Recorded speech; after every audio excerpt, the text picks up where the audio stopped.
That was going to be the next thing that I was going to say. Just a few quick housekeeping items before I turn the meeting over to my boss to say a few words. The first is that today's call is being recorded and it's going to reside forevermore on the OmniRide under our council's page. And all of the presenters today, they came on a few minutes early to test the technology, and they've all given me the permission to put their presentations out there as well. So again, on the OmniRide website at the council's page is where you'll find all that information. And also wanted to say we're going to save questions till the end of all of the presentations. So please remember to write your questions down along the way so that you'll remember what you wanted to ask. And without further ado, I'm going to introduce Joe Stainsby, OmniRide's Chief Development Officer. Thank you, Holly.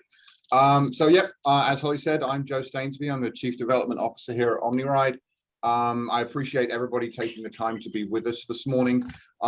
Just very briefly, the Employer Council here is one of the very important legs, our three legs of our stool, which is community engagement.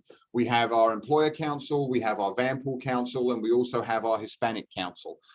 This is part of OmniRide's effort over the last 2 years to 18 months to garner more feedback from the community. So this is very much your opportunity to contribute and feedback into the services that are operated within our footprint, which is of course Prince William County, Manassas and Manassas Park. We're also doing stuff down in Stafford now. So these councils are nothing without you guys participating in them. And so we certainly thank all the presenters for being part of it today. And we thank all the participants, because without your input and your questions, then these councils don't exist. So thank you very much. That's all I have to say. And I think our first presenter is Susan Shaw, who's graciously agreed to join us from VDOT this morning. She's going to be giving us a very kind of high-level overview of the projects on 66 outside the Beltway. So Susan, it's over to you. Great, thanks.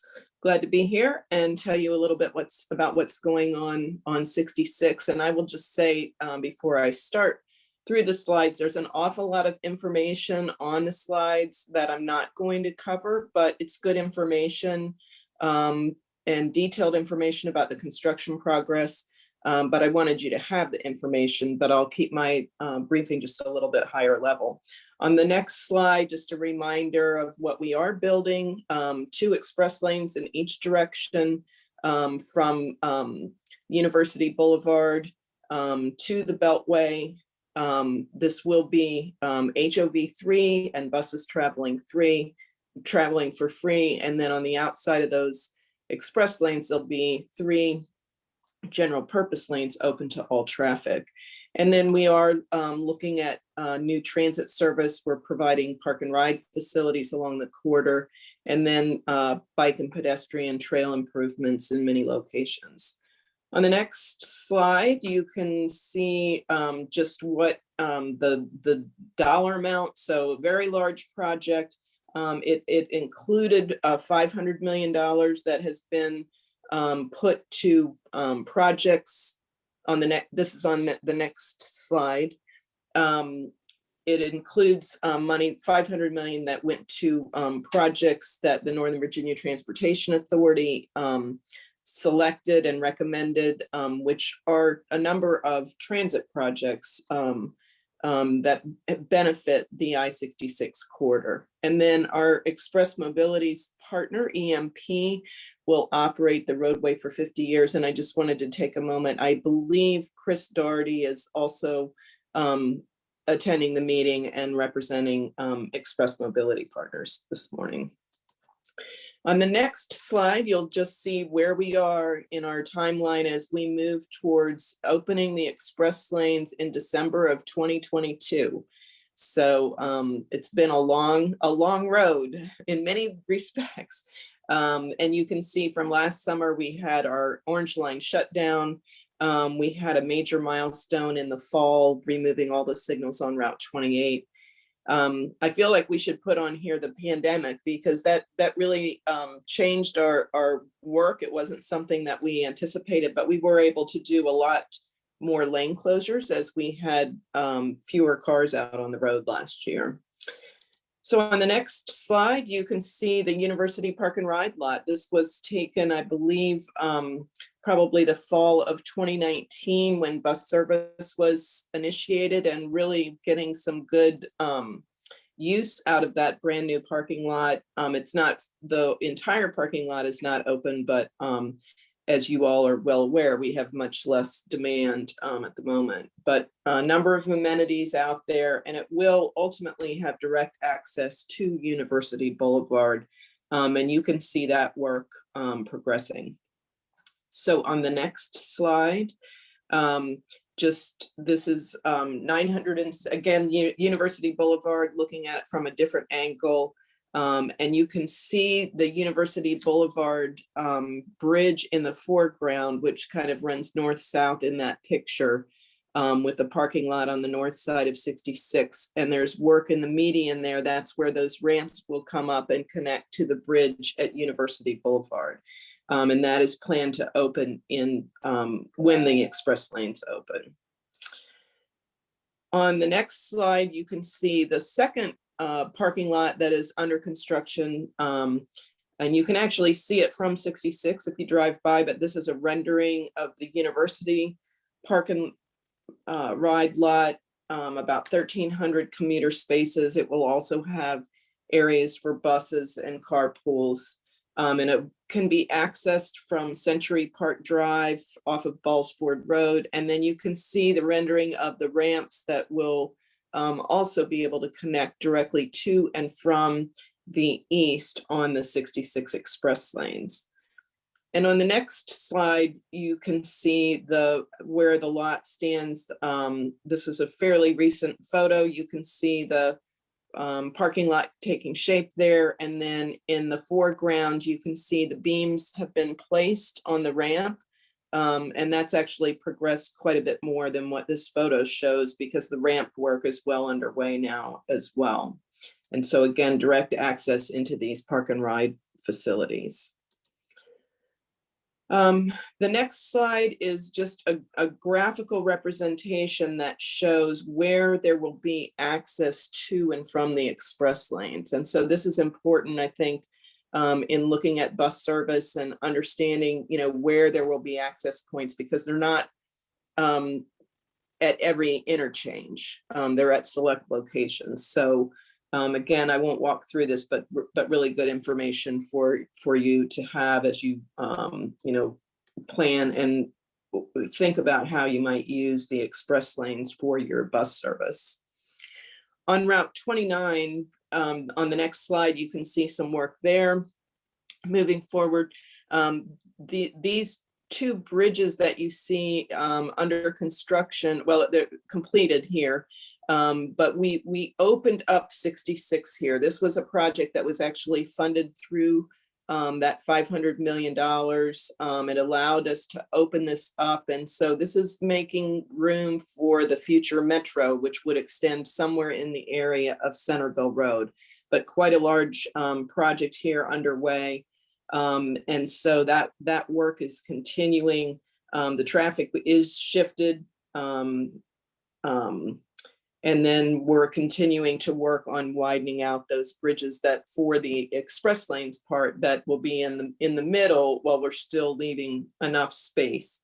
And you can see there's some of the traffic flows. There are some, when we're doing these bridge beam placements, we do push out notifications about how traffic will adjust, and that's been consistent throughout the quarter. And I will talk about that a little bit at the end, but there is some work coming up here in late July, early August that will require some detour traffic and some work overnight as we place these beams. The Route 28 interchange on the next slide, you can see that beginning to take shape. This is probably the most significant amount of work in the smallest space that we have anywhere on the corridor. 495 is equally as complicated, but there were quite a bit of infrastructure already in that interchange. But We continue to do quite a bit of work here, and that work is requiring a number of changes in travel patterns.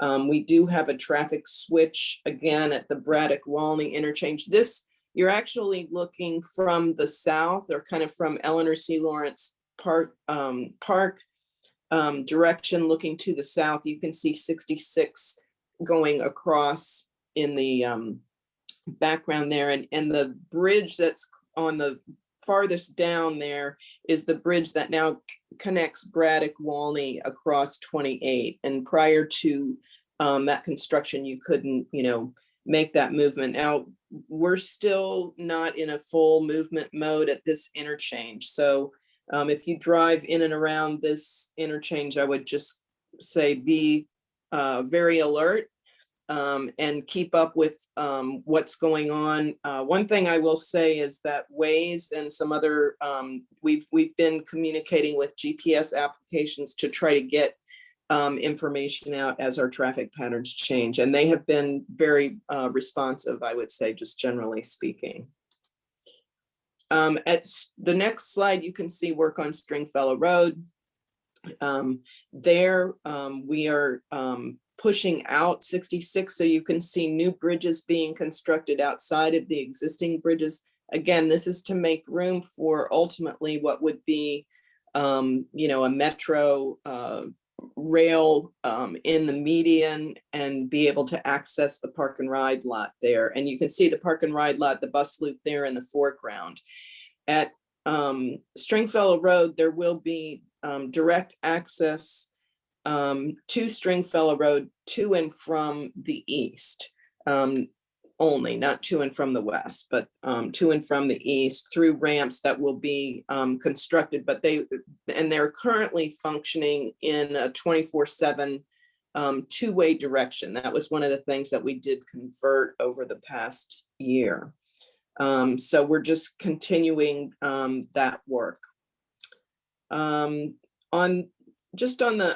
the main line generally, you'll see that there's a lot of paving going on, and what the plan is to get all of the work done on the outside to shift the traffic to the outside, and then that would allow work to in the median where the express lanes will be. And so that work is continuing. We're continuing to shift traffic in segments as areas are available for traffic and as paving is completed. At the Route 50 interchange, that's another pretty complex area where there is access to and from the express lanes at that interchange. So it's being reconstructed and constructing a lot of ramps in that area. So bridge work is just continuing. We're planning to shift traffic here coming up and onto some new bridges, and then demolish the old bridges. So we will have a temporary closure of the ramp from Route 50 West to the Fair Oaks Mall, and we're working with the mall there to make sure that they're aware. At the 123 interchange, this is an area where there will be express lanes access from both to and from the express lanes in both the east and the west directions. So full express lanes access. This is the, I believe it's the only place in the quarter that will have, or Monument Drive would also have that as well, but and at 123. And so you can see the new bridge there, which we've shifted traffic. The old bridge is demolished, and then they're working on a second bridge. You can see the abutments there and placing beams on that. And that actually, the beams have been placed on that bridge. So this was, I think I missed updating this one because it's already happened May 5th, May 7th, and May 8th. So the construction pace is, and if you drive the quarter, you're well aware, I believe, but they're completing about $60 million of work in a month. So it's a lot going on all along the quarter. On the next slide, you'll see the Vaden Drive Bridge. So I've skipped over some areas where, there's lots of other bridge work going on, but this is another one that I think will be important for bus routes because it's right there at the metro station and it will have access to and from the west. And so you can see the beginnings of the ramps coming up next to the metro tail tracks there. And that will tie into the Vaden Drive Bridge, which has been reconstructed and is open to traffic now. That work is ongoing.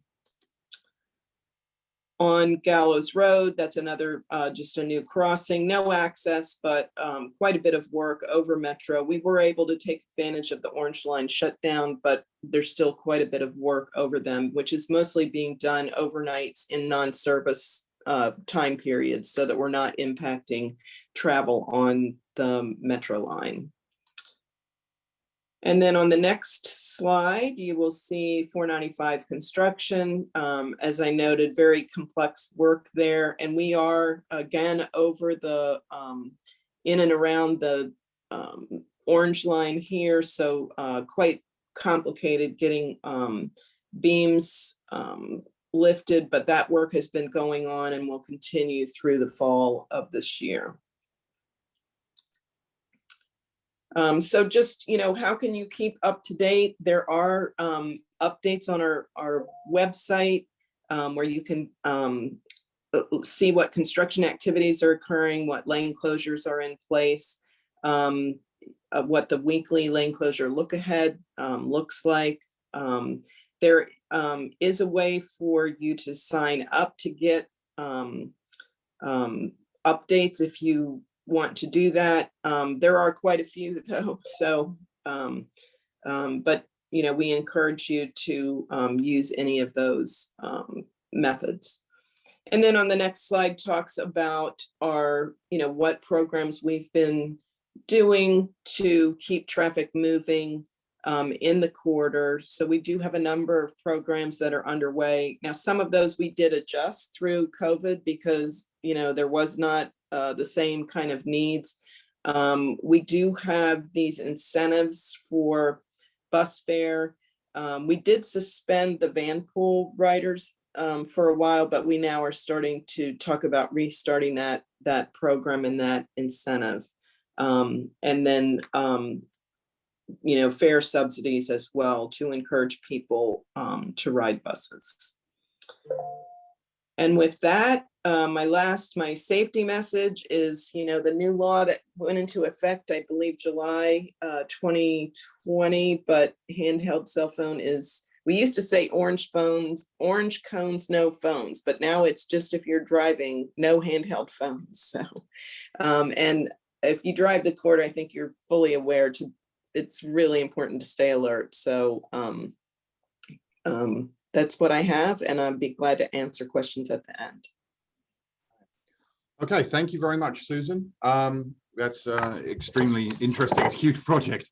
I think next up we have Paolo Belita from Prince William County. He's their planning manager, and he's going to be giving us some updates on their major projects, some small area plan stuff, and interesting things that are going on in the county. So it's over to you, Paolo. Sure. Thank you, Joe, and thank you for having me. Again, my name is Paulo Belita with Prince William County Department of Transportation. I'm going to go over some major projects update we have here in the county. We have a lot of exciting projects, but I also want to talk about some studies as well as the approved small area plans. A quick background of mobility in Prince William County in general and what our department does. Really, the goal of our department and the county as a whole is to really improve the transportation network and meet the needs of the growing community. This includes easing the flow in traffic and improving mobility within the county. And in order for us to really do this, we have to work with our partners. This includes working with PRTC, VRE, VDOT, and other mobility partners. An example of some of the projects that the county implements, we have our roadway improvements, our intersections and interchanges. We also have bike ped projects. We have a lot of sidewalks and trail projects. But we also have our first project, or our first commuter parking garage project we have in the East End that we're very excited about, and I'll talk about that a little bit later. But we also have projects that support transit and projects that improve traffic safety within the county. Like I mentioned, I'll be going over the updates to our major projects. We have 30 active projects in the county, but I'll focus on some of the larger projects and give some quick background on those. First project we have is the intersection improvements at Prince William Parkway and University Boulevard. This is adjacent to the FBI building at Innovation. This is an exciting project. It's an innovative intersection. And what it does is it creates a new roadway, a quadrant roadway or a jug handle adjacent to the intersection. And the intent is to take all the left turn movements from the main intersection at University and 234 and redirect it to the new quadrant roadway. And what that does is improve signal timing and throughput at the intersection. It's a $24 million project and will be completed in early 2023. Next project we have is the Route 28 Phase 3 widening project. This is the 6-lane widening of Route 28 from Linton Hall Road to Pennsylvania Avenue. This is adjacent to the VRE Broad Run Station. Work is underway now if you're out there. It's a $40 million project that will be completed next summer.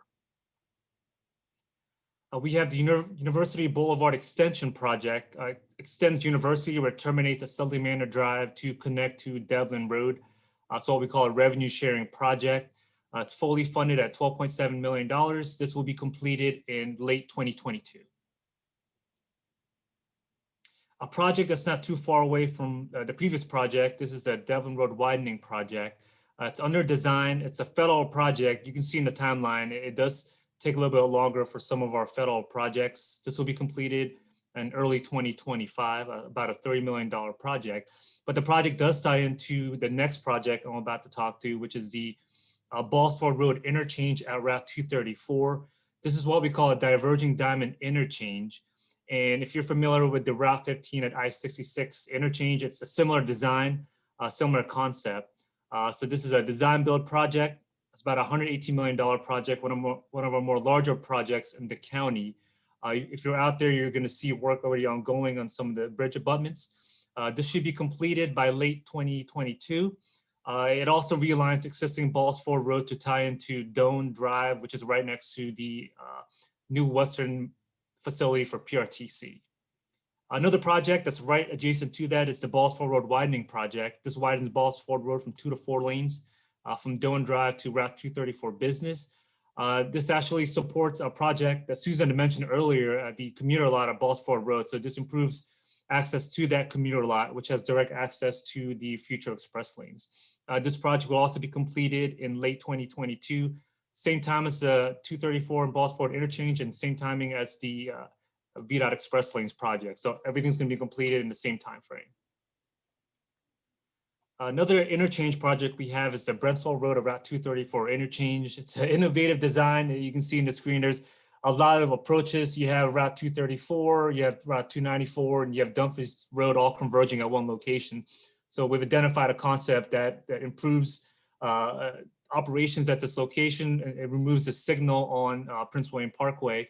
So this project had just begun. It's also a design build project at $55 million.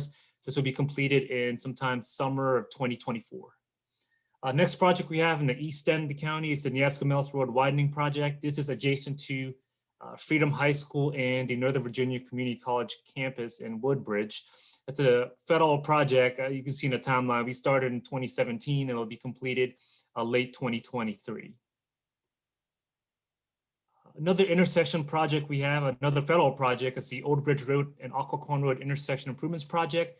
If you're familiar with this section of Old Bridge Road, there's a very sharp curve at this location, and the project creates new turn lanes and straightens out that curve in the roadway, and this will be completed in early 2026. Project we have adjacent to the Horner Road and Telegraph Road commuter lots is the Summit School Road Extension and Telegraph Road widening project.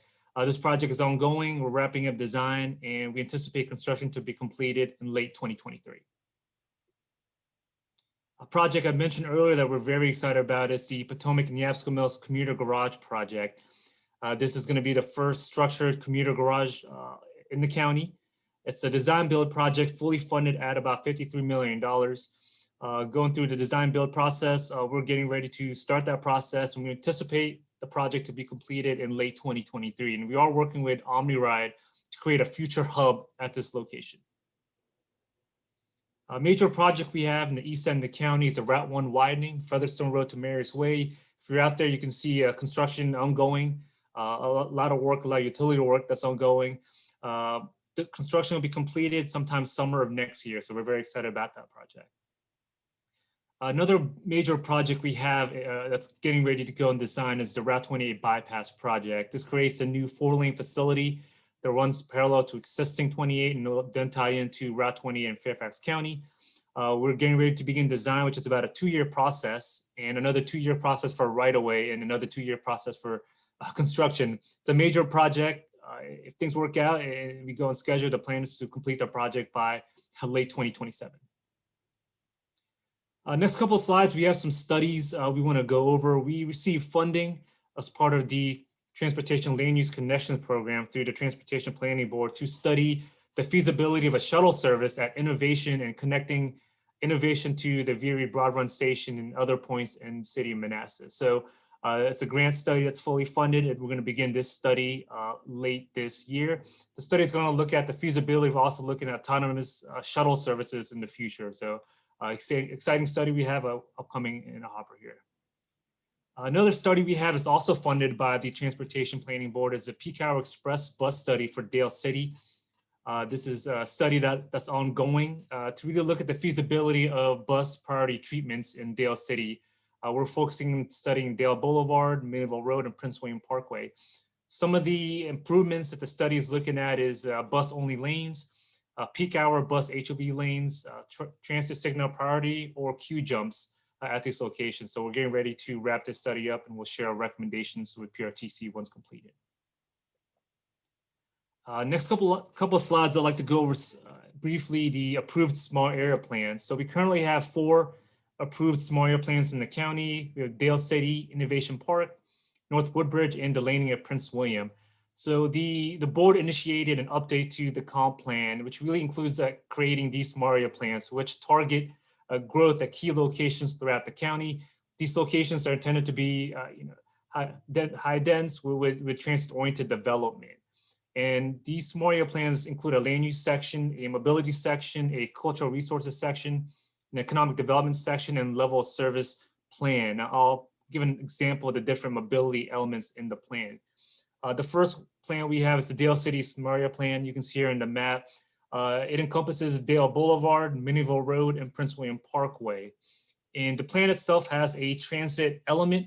The plan proposes creating a multimodal hub at Dale City at the intersection of Maynardville and Dale Boulevard, at the East Gateway location next to the PRTC Transit Center at Gideon and Dale Boulevard, and at the Parkway at Maynardville Road as a third multimodal hub, to give you an example of what the plan envisions.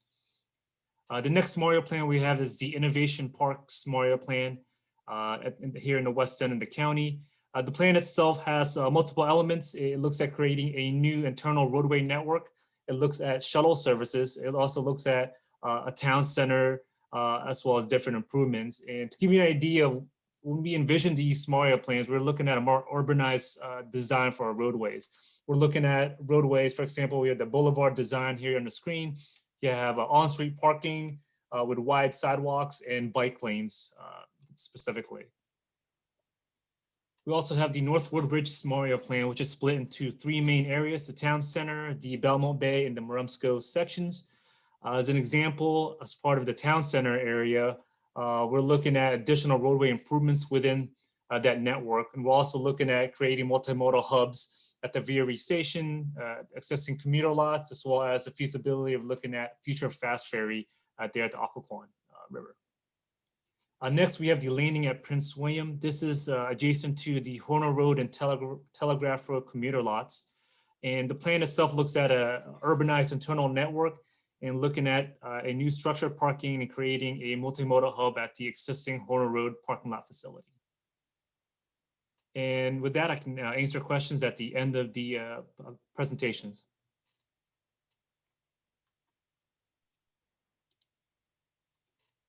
Thank you so much, Paolo. That was great. And now I guess I can introduce myself, right?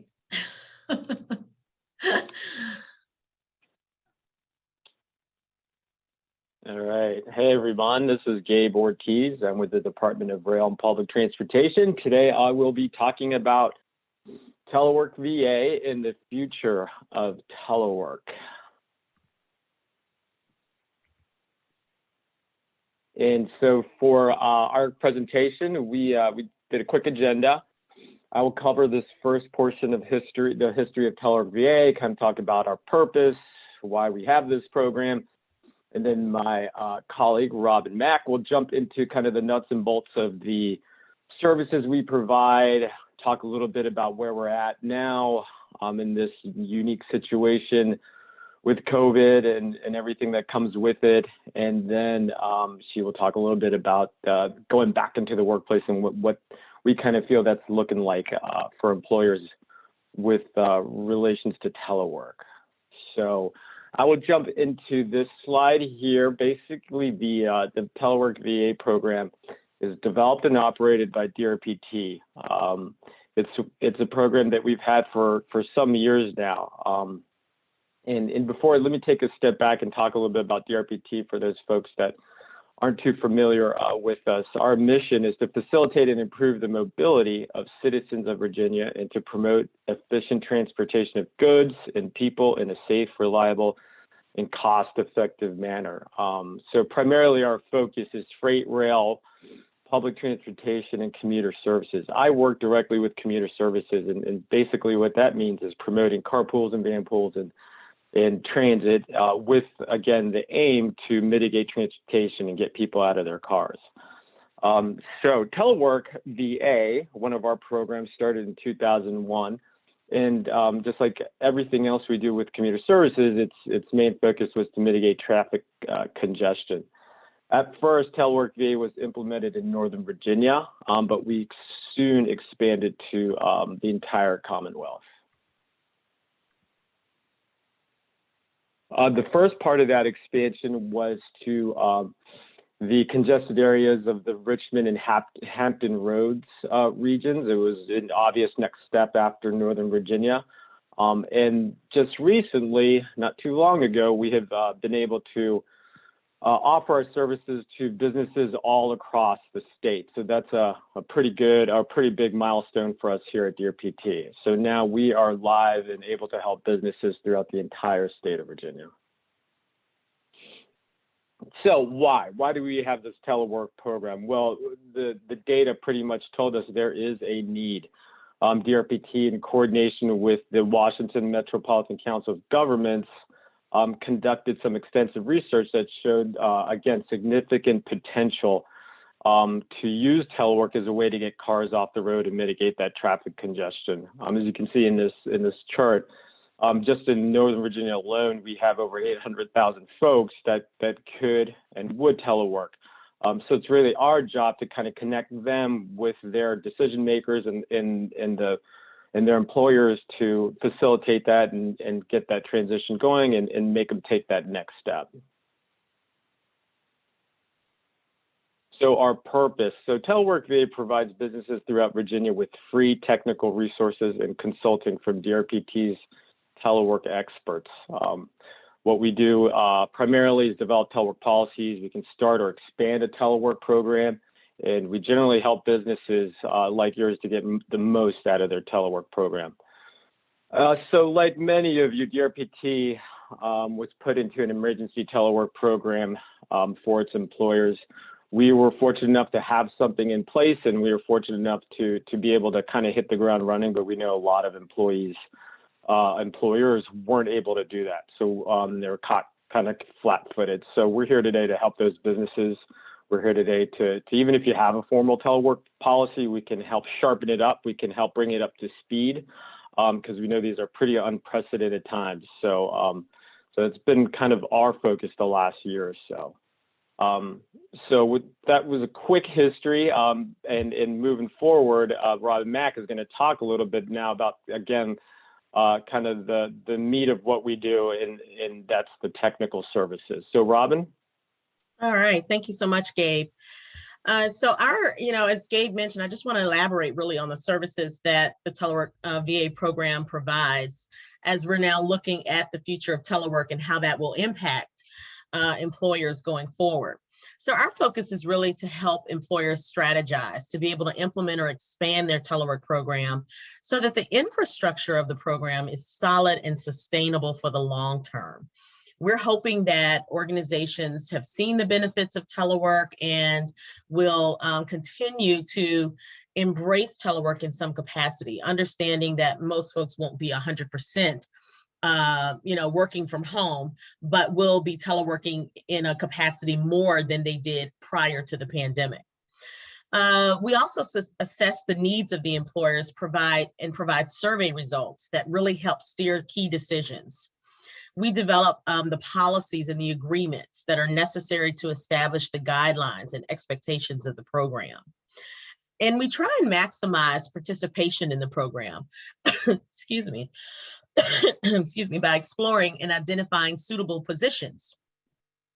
And since the pandemic, we know that employers have discovered that more positions are now eligible to telework than they originally thought. But there are still a lot of questions as employers are transitioning back to the office, trying to figure out who's going to telework and how often and what this new work model may look like. So we can help employers strategize as they try to make those decisions. And then one important piece that we provide is training for staff on telework best practices, as well as practical solutions for the challenges that they face. And we customize the training for the management staff. The number one question that managers ask us is, how do I know people are working? How can I be assured of that? And we help to equip managers with tools and resources that they need to be able to lead teleworkers and measure their performance. Global Workplace Analytics estimates that 25 to 30% of the workforce will be working from home multiple days a week by the end of 2021. And we're definitely starting to see those trends as organizations try to make some of those tough decisions beyond the pandemic and try to figure out what their models, their hybrid work models are going to look like, what their policies and training and things like that are going to look like. And so some of the questions that we're getting from employers now as they're trying to make these decisions are, what are other companies doing that are similar to mine regards to returning to work, and when are they doing that? And so some of those things that we're able to see those trends and to understand when employers are expecting to try to transition back to the workplace. Also, how do I determine who should telework and how often in a way that's fair and equitable? And, how do I incorporate our new guidelines into a telework policy? So companies have been doing this now for a while, and they know, how they want this to look when employees telework. What are the guidelines that they want employees to follow? And they want to make sure that they can document those and put those in the policies appropriately. And so as we've reviewed, so many surveys have been conducted during the course of the pandemic and into, now as we're moving forward, over probably a dozen sources have asked employers if they will telework more going forward than they did prior to the pandemic. And typically what we're seeing is over 40% report that they will in some capacity. And so we are realizing that employers have seen the benefits of telework despite the unconventional and unfortunate circumstances that we've had to deal with. And some of these are the benefits that they're seeing, and they're looking now to try and maximize their telework program impacts. And as the Telework VA program provides technical assistance to employers, we look to help them maximize the impact of their program. And that includes capitalizing on the many benefits that a robust telework program can deliver. Why does telework make sense really going forward? A couple of reasons. One is that millennials definitely became the largest generation in the US labor force back in 2016. They were born in 1981 to 1996. And so the youngest turns 25 this year and the oldest turns 40 this year. And it's believed that millennials will represent somewhere between that 60 to 75% of the global workforce by 2025. And they are proponents of telework because one, work-life balance is important to them. And they're used to being constantly connected and multitasking, and they will often work, at unconventional hours, and they see remote work as practical in telework, being able to juggle all that and get the work that they need to get done. So because of their sheer size, many companies are reshaping and considering their needs and requests. And I can tell you that several companies that I've worked with have made statements that have said, well, we were thinking about, doing this as we were transitioning back to the workplace, but the millennials are expressing concerns. And so it seems that they will have a large influence on remote work continuing post-pandemic. And the pandemic has also caused some mindset changes with our workforce. And they've made some important discoveries. They now know that they can be productive working from home, they can better balance work and life, and they can get the time of their commutes back and save money on gas and other expenses associated with working in the office. And so having the capability for a mobile workforce just makes good business sense going forward. So this pandemic really has catapulted telework forward, and we're beginning another big shift from the old way of working in the office, telework and remote work being a more progressive way of working than we've seen in the past. And as we're preparing to transition back to the workplace, companies, I think, will face the fork in the road where they'll have to make some fundamental decisions about where work will be done going forward and how they will approach a more mobile workforce. And I think companies who embrace telework and remote work in the future, it will be easier for them to compete for top talent, to successfully operate at possibly lower costs than they did before, and to, of course, react and adjust for continuity of operations should another disaster occur.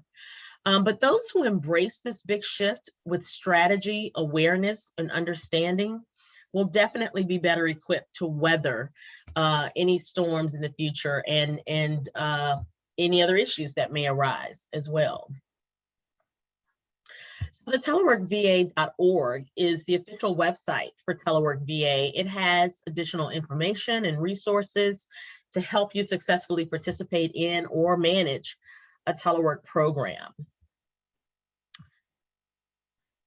And here's our contact information, and Gabe and I will be happy to answer any questions at the end of the presentation. Thank you.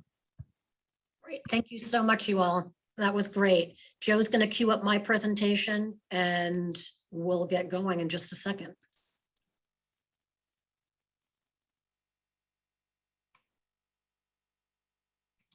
Okay, since I already introduced myself at the start of the meeting, I can kick off my presentation by letting you all know that transportation demand management is, simply put, the science behind getting the cars off the road. And as the TDM program manager, I promote TDM programs to the residents and the employers in Prince William County. So those things include bus, rail, metro, as well as other TDM measures such as carpooling, van pooling, biking, telework, transit subsidies, and alternative work schedules. Next slide, please. Our carpool and van pool matching program is called OmniMatch, and this is a free service for the residents of Prince William County. You can request a ride match through the Commuter Connections website, or you can also go to the OmniRide website and fill out an OmniMatch application, or rather a match request form there. Most of our applicants, plain and simple, are commuters who become sick of driving alone. We provide each applicant with a personalized itinerary that includes a list of potential carpool and van pool prospects for them, as well as detailed information regarding their transportation options to include bus, rail, and metro. Next slide. The OmniRide Employer Outreach Program is the second program that I manage. And for this program, we work with employers in Prince William County, Manassas, and Manassas Park to create and expand commuter benefits programs. We found that by working directly with employers, we can help their staff members improve their quality of life while at work and on the road. And as you read through the list of services on this slide, please ask yourself 2 questions.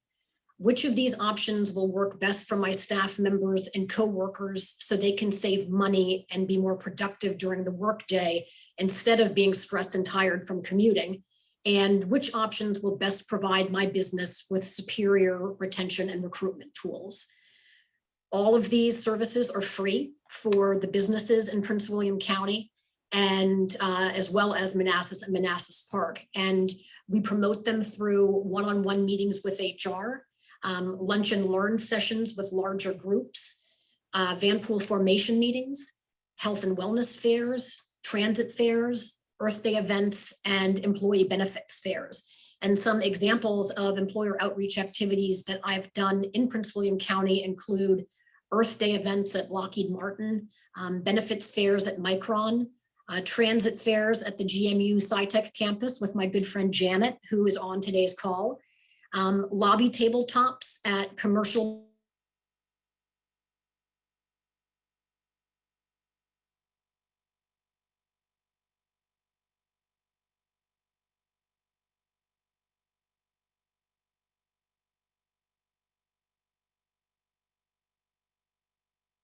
implemented by counterparts in other jurisdictions in regions such as Fairfax and Loudoun and Arlington.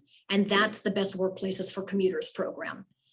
Simply put, Best Workplaces for Commuters is an innovative membership program that provides national recognition to employers who offer outstanding commuter benefits. And some of those top benefits offered by Best Workplace for Commuter employers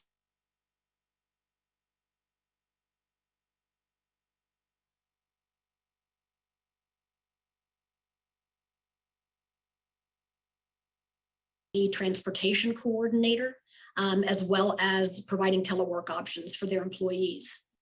So whether you're concerned with employee job satisfaction, company finances, maintaining a positive organizational image, or even improving quality of life in your community and the global environment, Best Workplaces for Commuters can help you meet your goals.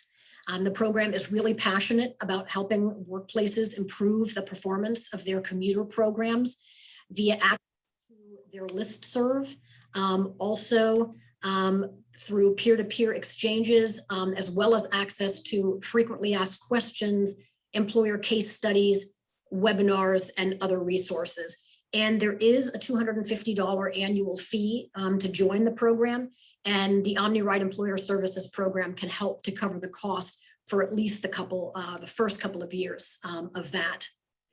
So to dig in on the next slide, a little deeper for HR professionals, Workplaces for Commuters can help to improve employee recruiting. Qualifying for the Best Workplaces for Commuters list gives your organization a competitive edge in the job marketplace.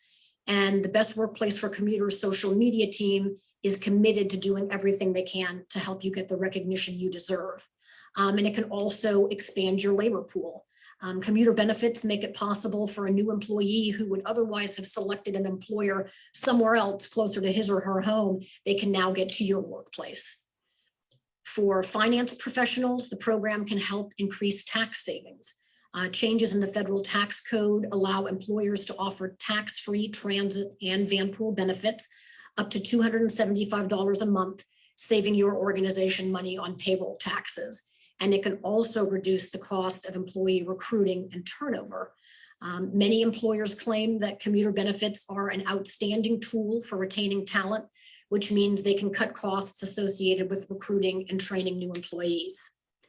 And for communications and public relations staff, the program can also help employers to become an environmental leader. Offering commuter benefits to your employees is one of the most important things your company can do voluntarily to reduce air and global warming pollution. And it can also help employers to get positive news coverage. Best Workplaces for Commuters will work with your organization to help generate positive press coverage for your participation in this program. And on the next slide, you'll see some examples of employers in the DC region and Greater Virginia who are already participating in the program. I've highlighted one in particular that I think you all might recognize. So please feel free to reach out to me if you're interested in learning more about best workplaces for commuters or any of the other TDM programs that I mentioned. And with that, I'm going to turn the podium over, I think, to Nikki Whitaker. I met her virtually through a recent chamber event, and she reached out to me to say that she was interested in partnering on an upcoming event, and she's been gracious enough to help me significantly on this event. And I wanted to turn it over to her, but I'm not positive that she is on. So Nikki, if you're there, it's your turn. And if not, we're going to turn it over to Al. All right, I think it must be Kismet because Al is going to be talking about commuter benefits too. So I'm sorry that something must have come up with Nikki and she wasn't able to join. But Al, you're welcome to share your screen.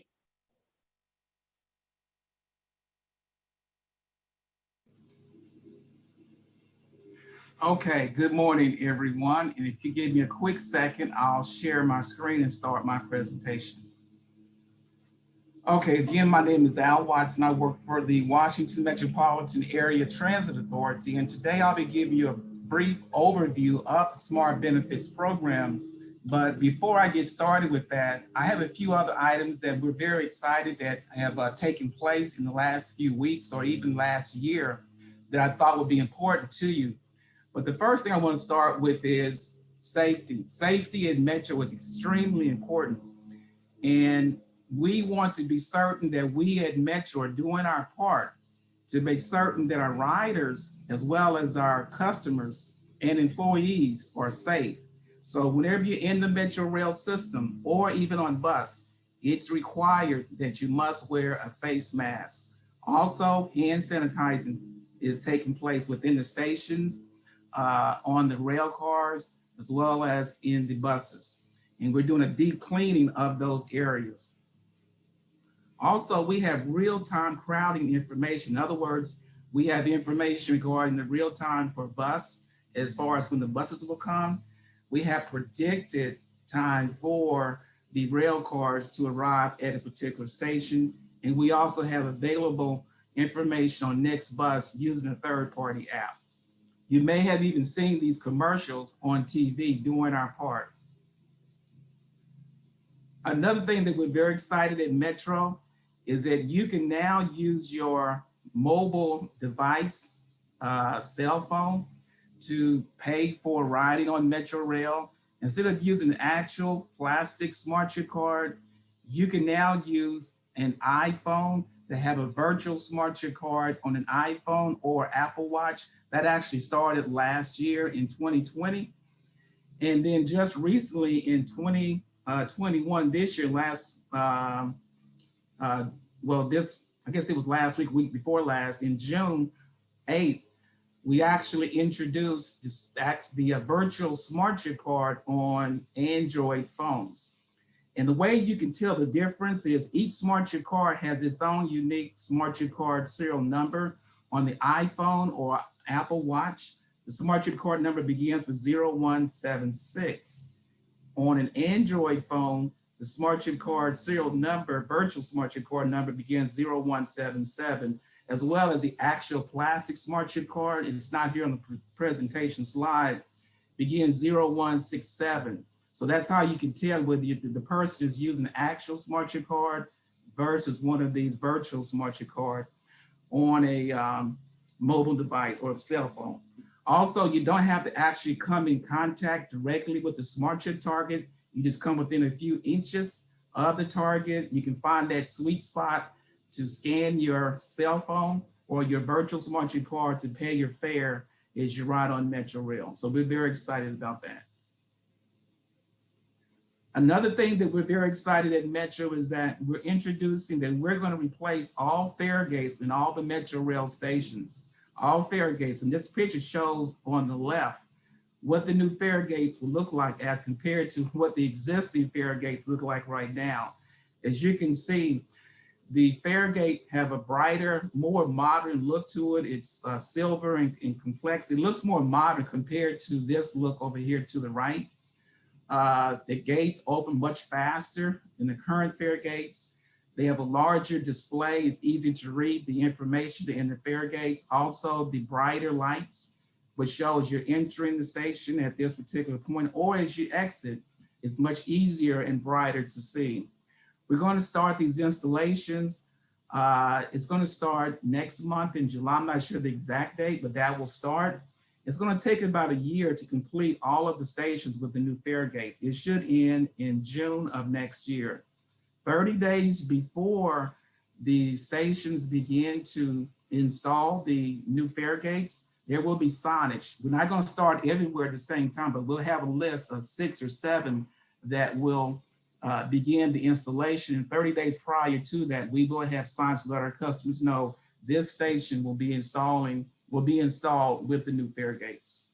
Also here in red print, I have the new Faregates do not accept the first generation smart trip cards, and I'll talk about that right now. First generation smart trip card. What's the first generation smart trip card? First generation smart trip card is an old smart trip card pre-2012. In other words, if you have a smart trip card that does not begin with the number 0167 or with a virtual smart chip card that begins with an Apple 0176 or Android 0177, then you have an old smart chip card that will need to be replaced. The older smart chip cards will not work on the new Faregates that we're now installing. So if you have a card in this red circle, that could be a 9-digit number, or it could be a 16-digit, or one of these numbers on this screen, then you want to get a new smart chip card to replace it. That's either actual smart chip card that begins with 0167, or it could be an actual, or excuse me, a virtual smart chip card with the Apple phone or Android phone. First generation smart chip card replacement. To get a new smart chip card, you can simply go online to our website at womata.com and you can purchase a new smart chip card. Also, there's various places that you can buy a smart chip card. You can buy it at a lot of retailers. You can buy it at Giant or CVS Pharmacy.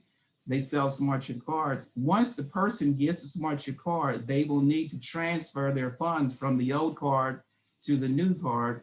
And we're suggesting that the employees or riders log into their Smart Trip account and make the transfer, because when they transfer the funds from the old to the new, it transfers everything. They could have SmartBenefits on that old card. And when they do the transfer, it will transfer the personal funds as well as any transit or possibly parking benefits to the new card. But in the event they don't want to do that or just don't know how, they can always go to the employer if they're in SmartBenefits and ask them to transfer their funds from the old card to the new card. But that would just transfer the SmartBenefits, not the personal funds. Okay, I'm going to talk about SmartBenefits. At Metro, I'm a SmartBenefits account representative. This is really my bread and butter, what I do for Metro. What is SmartBenefits? SmartBenefits basically is a simple fee-free way for employers to allow employees to receive a benefit monthly. SmartBenefits can be offered one of 3 ways. It can either be a tax-free benefit, which means the employer provides a monthly benefit to their employees tax-free. And the monthly max for that is $270 per month, which includes transit and parking, $270 each for transit and parking.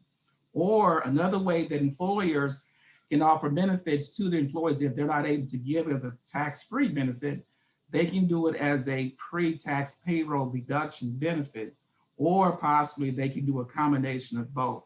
Some the employer contributes, and then some the employee contributes, but the total of the two cannot exceed the monthly max, which is $270 for transit plus $270 for parking. And when I speak about parking, I'm speaking about parking at Metro Parking Garage as far as SmartBenefits goes. This slide has a sample how the savings that an employee that participates in SmartBenefits can receive. In this example, I have an employee receiving the monthly max of $270, and they receive that for 12 months. So 12 times 270 is $3,240. If they receive a parking benefit, for example, of 104 times 12 months would be $1,248. The total of these two would equal $4,448. The numbers you see in parentheses is pre-tax money that the employee otherwise would pay if they were using their post-tax dollars.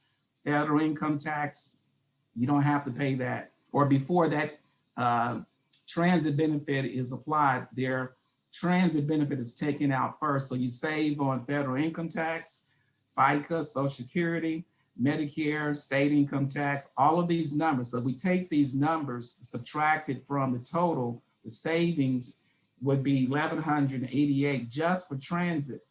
Total cost to the employee would be $2,052. Same thing in parking would be $788. Total cost to the employee is $2,840 versus the amount they're saving in $1,648.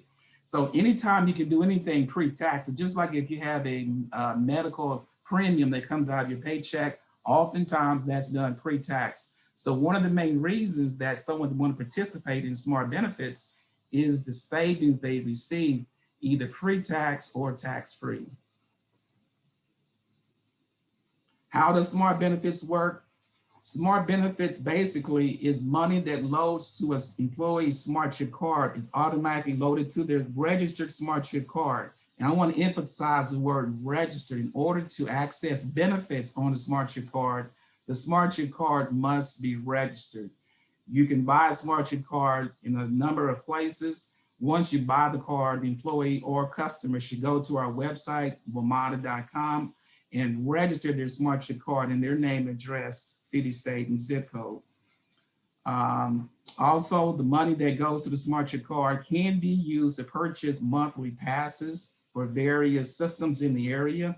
Also, the SmartBenefits can be used for riding in a third-party provider, such as a van pool. It can be used for MARC, is a commuter train that comes out of the Baltimore area into DC, or it can be used for VRE, which stands for Virginia Railway Express.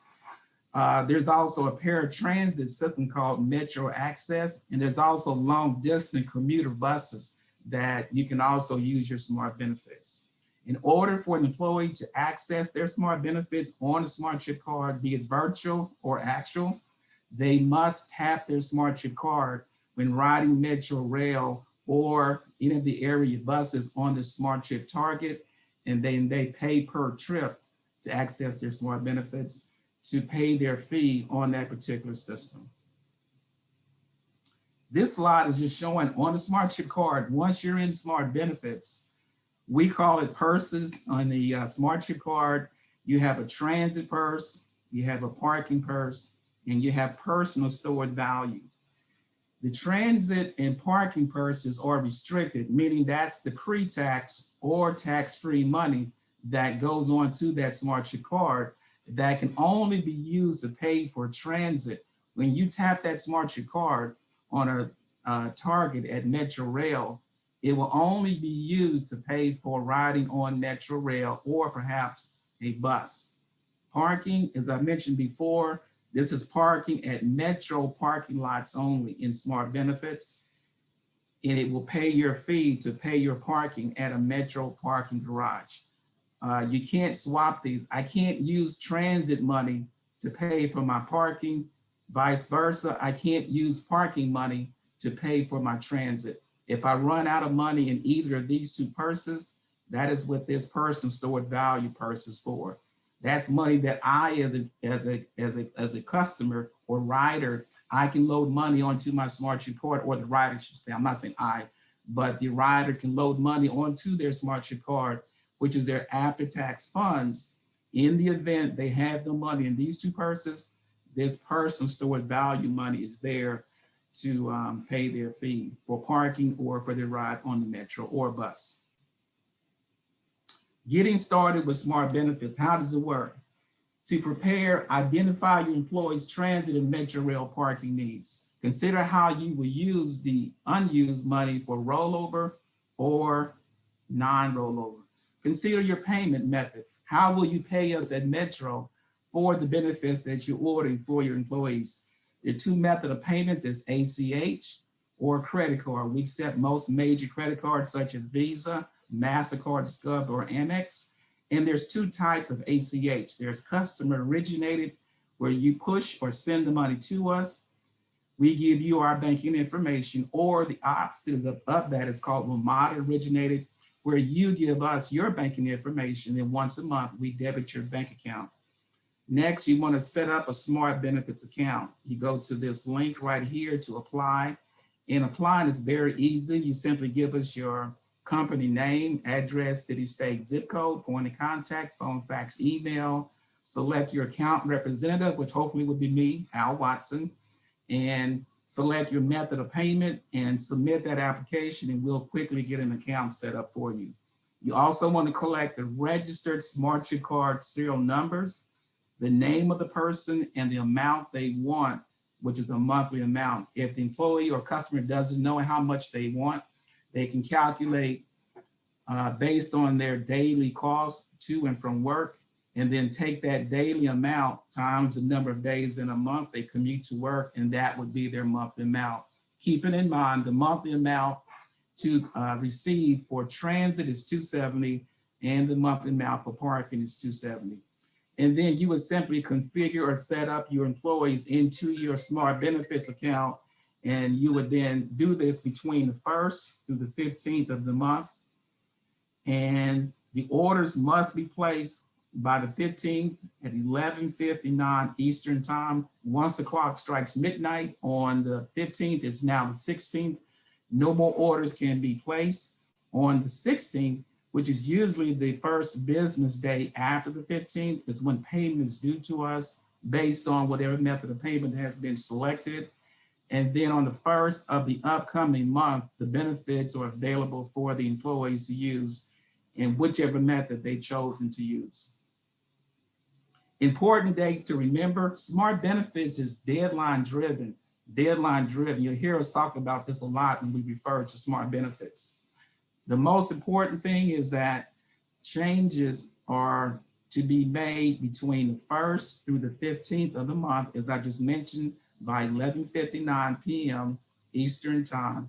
After the 15th, no more changes can be made in terms of adding people in, taking people out, increase or decrease their benefit amount. However, there are a few actions that you can do.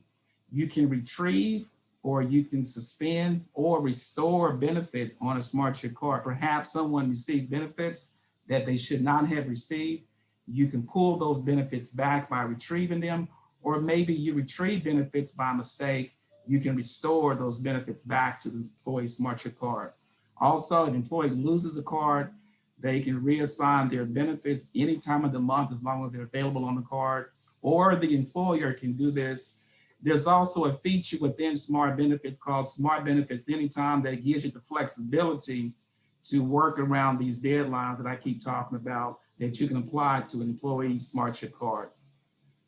The order deadline, the 15th, is available. We say the 15th, that's a hard deadline. It doesn't matter if the 15th falls on a weekend or a holiday. The system is always available 24/7.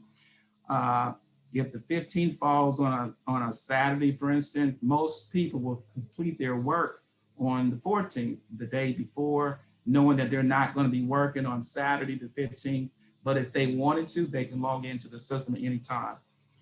As I just mentioned, the payment is due on the 1st business day after the deadline of the 15th, which is usually the 16th.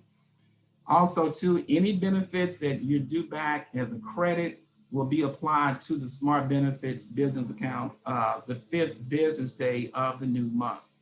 And then also on the home page, once you have an account set up, there's monthly checklists that we have there to help guide you through this process. And with that being said, I just have one slide left. Customer service, we are here to help. We have a customer support with FAQs. We have training videos in SmartBenefits that gives you information, video, as well as documents and flyers and SmartBenefit user guide. We have a call center for employers to call if they need assistance. We have employee SmartChip number to call for their problems they may have, as well as email, the hours of operation. And then as an account rep, everyone that signs up for SmartBenefits is assigned an account rep like myself. And my phone number and my email is here. And again, I want to thank you for your time. Thank Holly, thank Joe for inviting me to be a part of this meeting and represent Metro in this way. And with that being said, I'm finished. I'll turn it back over to either Holly or Joe. Thank you very much. Thank you, Al, so much. And I've got to throw some praise Al's way. He is the account rep that I always use. And I have to say that under the word responsive in the dictionary, there is Al's picture there, because I mean, he is so great about returning phone calls, emails. I mean, he is just the best. So thanks to all of you for agreeing to be here today and for presenting. And I'm going to kick off the first questions here because someone had typed it into the chat, and I think that George had to leave us, but just in case he's still there. These were for the telework team.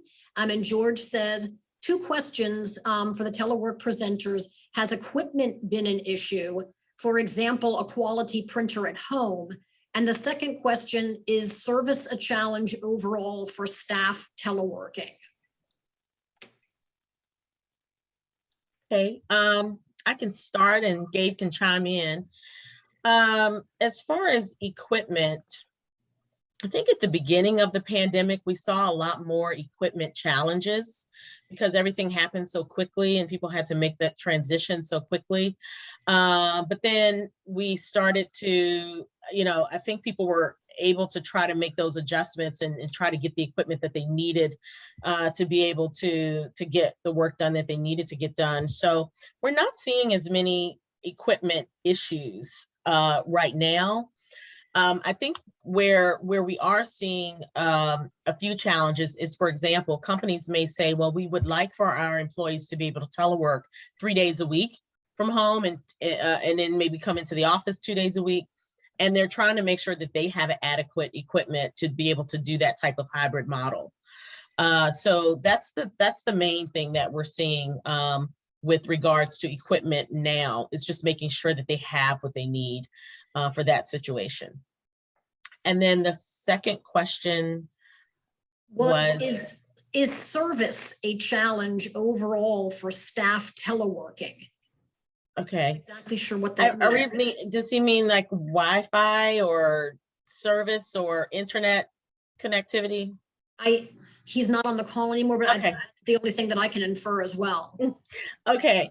Yeah. I mean, there's still some connectivity issues, I think, that we are seeing, or for some of those rural areas that we experience today, where we have you have those types of situations where things may happen where your system may just clog up on you, but overall we're not seeing as much in terms of that.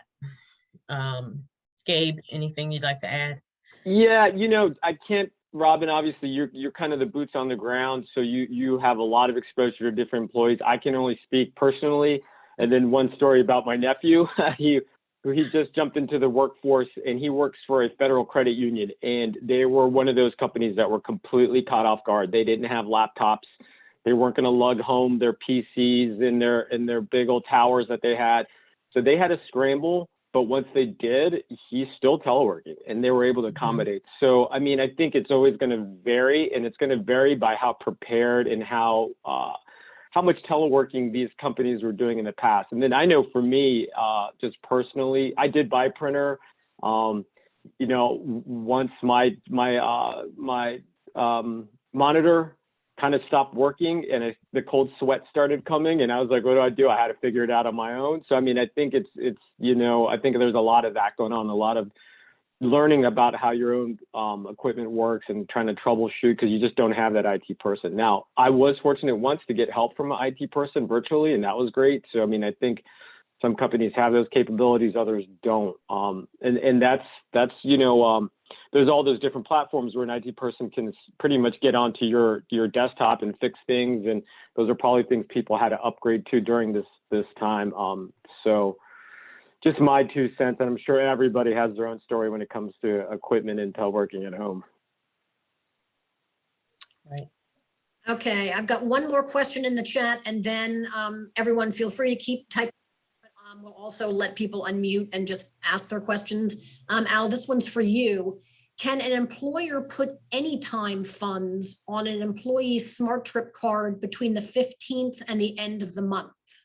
Yes, they can. And that's kind of what I meant by working or being flexible to work around those deadlines. But you must have money in the SmartBenefits Anytime feature in order to do that. And what I mean by that is, as I mentioned, between the 1st and the 15th is when you place your order.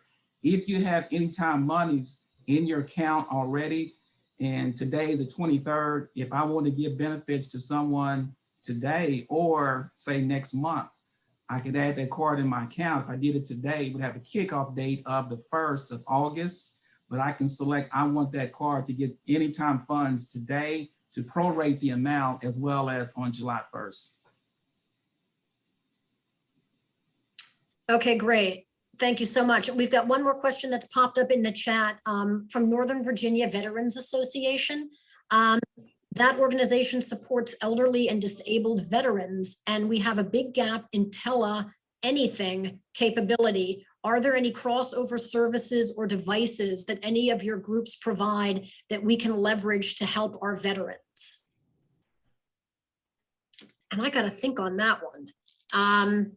I mean, I don't know as we have anything from the device end of things, but I would presume that Telework VA would be, more than happy to work with Nova Vets or, any organization to provide whatever kind of expertise they can, in that regard. But I don't know about other folks on the line. Yeah, and I know, Robin, you'll probably agree, every industry, even every employer within the same industry, there's no really a one size fits all. Every culture is different. Just by virtue of, where your employees, what your employees do, there's just different solutions. So, I mean, it's hard to kind of have a blanket kind of solution for everybody, but the key is for us getting into the door and figuring out who needs what and how to apply it. Yeah, and I think it makes an interesting point, that comment in the chat there, because, I'm reading into it a little bit, but if you are in a situation where you're trying to have a telework ready workforce and, people that you're dealing with perhaps have, injuries that they've sustained through combat in the field or anything like that, what devices can be brought to bear that allow those folks to be able to avail themselves of telework opportunities just as much as everybody else. And I think now that we have that recognition that most people can telework some amount. Obviously, there are some, like in the building where I currently work, bus operators. It's pretty difficult to do that from your house, right? But, for most of us who can do some level of telework, we should try and have as much equity in that process as we can. And so I think that, organizations will be looking at, if you are someone who, needs different equipment to be able to work remotely, being able to provide them that. And I think that's something that we'll be wrestling with going forward. Yeah, this is Angela McConnell, president of Nova Veterans, and I asked the question. I would love to just touch base because we collaborate with multiple partners across the community. And one of the things I'd like to reduce is recreating wheels and doing things that we could do better together than separately. So anyone I can connect with, please reach out, president@novavets.org. However we can further this, help our disabled veterans. That was a great point, Joseph. That was exactly on point with our disabled veterans and the accommodations they need to work from home and other places. Thank you. Angela, I have your email, and it was certainly, we can offline touch base and talk more about this and see how we can assist. I know there has to be some ways that we can kind of facilitate what you're looking for, and we can learn a little more about what you all do, and for sure learn more about what we do. Okay, great. Thank you, Gabe. And You're Angela, welcome. I also wanted to throw out, there are two councils at the Prince William County Chamber of Commerce. There's a Veterans Council and there's a New Technology Council. I'm thinking they might be worth getting in touch with too, so I'll follow up with some contact information there after the call. Thank you, Holly. Well, kind of a fun fact, I actually started the Veterans Council, and we kind of spun off of them as a nonprofit looking to do more holistic support and not specific business. But I do know multiple people there, but any additional contacts, I will absolutely invite. Thank you. All right, I don't see any more questions in the chat. Does anybody want to unmute and ask a question? Feel free. Good morning. This is Raymond Beveridge. I just Ray. want to throw in, when we're talking about telework, we also now have telehealth. And one major resource there for groups is the UVA Center. It's Virginia's telehealth center at UVA. But also when we're talking, and DRPT, if you're not aware of it, when the people we're looking for resources, is Virginia Assistive Technology System. It's parked over there in the Department of Aging and Rehabilitative Services. For Northern Virginia, we have the Keller Institute at GMU is the point of contact. Then you get into UVA, Virginia Commonwealth University. Our good friends at Virginia Tech Virginia Tech's kind of since it's tech stuff, is kind of headquartered. But on the telehealth part, I'm thinking is there a relationship with Virginia Telework at DRPT? Because I'm thinking of the small practices that are doing either the holistic or other health. Occupational therapy has really expanded as a telehealth, but in reality, it's telework for the occupational therapist sitting there.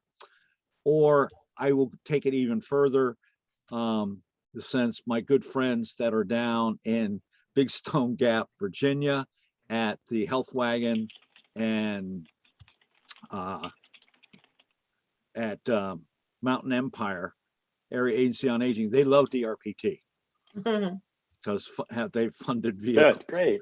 But when we're looking at, particularly in the smaller providers in the rural, does the telework center look at expanding its viewpoint into working closer with telehealth? I think that's the bottom line question. You know, that is such a great question. You know, primarily what we're charged with are running programs in strategies that take cars off the road. And I will be the first to admit, sometimes you get stuck with this narrow focus and you lose sight of things, just like you mentioned, telehealth and the connection that there with essentially telework. A telehealth appointment could essentially keep two cars off the road with the person administering the help and the person that would have normally gone in. And so I know for me personally, sometimes you do get kind of stuck in your own viewpoints of how things go. So I will say, and Robin, correct me if I'm wrong, you know, we haven't really had too much of focus on that, not yet. Primarily, we work with employers and kind of that traditional situation where employer goes into work in the morning and comes home at night, and we try to keep those two trips off the road with telework. And so there hasn't been really a focus with telehealth, but that's absolutely, and I could tell, Robin, I can see the gears in your head kind of moving around. And I'm not sure if you've thought of this or come across this, but yeah. So, you know, so great that you brought this up, and for sure something we can discuss more. Yeah, Raymond, I just want to add, I mean, you know, what we saw a lot during the pandemic, specifically relating to telehealth, was, you know, physicians who had patients who may have been leery of going into the office were given the option to conduct, you know, online sessions with the doctor, and all of that sort of fell under this whole telehealth umbrella, where, you know, patients were able to talk with their doctors and do conference calls and video conferences, most of which, though, the staff were actually in the office. And, you know, however, the patient didn't have to travel. They were able to conduct these sessions online. And so that's one aspect of telehealth that we don't necessarily get involved in. But the other piece is in the healthcare industry, as they are embracing remote work and being able to allow their employees to be able to work from home in some capacity, those who may not have you know, direct patient contact at times are able to stay home and work. And in those cases, we have had, companies, healthcare companies who we've Telework VA has conducted assessments with and can certainly help. So yeah, so the short story of is absolutely, if it's a situation where we're able to help them set up a program where people are able to work actually from home or in, an alternate work location, then we can absolutely embrace the healthcare industry from that perspective. Well, thank you, because one of the things I know that within the larger healthcare systems, when you look at like Centara, which is on both sides of those wonderful bridges down in Hampton Roads, that they have focused on telework as a way to reduce the travel and some of the issues. Mm-hmm. And Riverside Health System is also another one. Bon Secours. I could list all the big outfits have Right. adopted it. Right. It's kind of one of my, as Holly knows, one of my pet passions under health related is we're not capturing that data in transportation very well. Mm-hmm. And even now as telehealth, when we say we're taking one less person off the road because the advantage of telehealth, telework, because of that relationship. So that's, although for local transportation, paratransit, it's kind of a bummer because that's one less trip. But thank you, because, and as it all evolves, I'll probably be in contact, because this is kind of one of those things. The Bowman Foundation is looking at, Robert Woods Johnson Foundation is looking at, several of the large foundations are doing all the research for us. And as you know, that's always a great benefit when someone else does it. But Absolutely. thank you again. Thank you. Thank you, Ray. guys. That's a great point. All right, we've got one more question, or we have a question and a point. I'm going to get to the question first, and this may be the last question we'll have time for today. So if anyone else has questions, you have my email address, and if you don't, you will, because I'm going to be sending a link to everyone on the call to where the presentations are going to reside once we get that information out there. But from Tanya Jacobson to ask a question. So Tanya, go ahead. Thanks so much, and thanks to all the panelists and for organizing this. What I was curious, you've all got some great programs that are in place to help our workforce return in whatever capacity, hybrid, direct, or remote. I was learning recently also of a large grant contract that's been awarded to ICF for the Commonwealth of Virginia that will help reimburse employers who are working to retrain or reskill or develop internship and apprenticeships in tech space that might have to do with some of these remote roles, telehealth roles, telemedicine roles, et cetera. And I wanted just to share that information. I'm interested in both the technology side and the transportation piece, and that so many of those communities benefit from what my company does in interim homes and providing temporary furnished housing with new skilled labor coming into the Commonwealth and not being able to find a home because of our crushing housing market. So that's where I sort of intersected here, as interim homes provides those furnished housing often provided by employers that can also be reimbursed through these state grant programs that reimburse the employer, and the employer can use those funds to basically offset the cost of bringing on apprenticeships, hiring or retraining or reskilling workers, management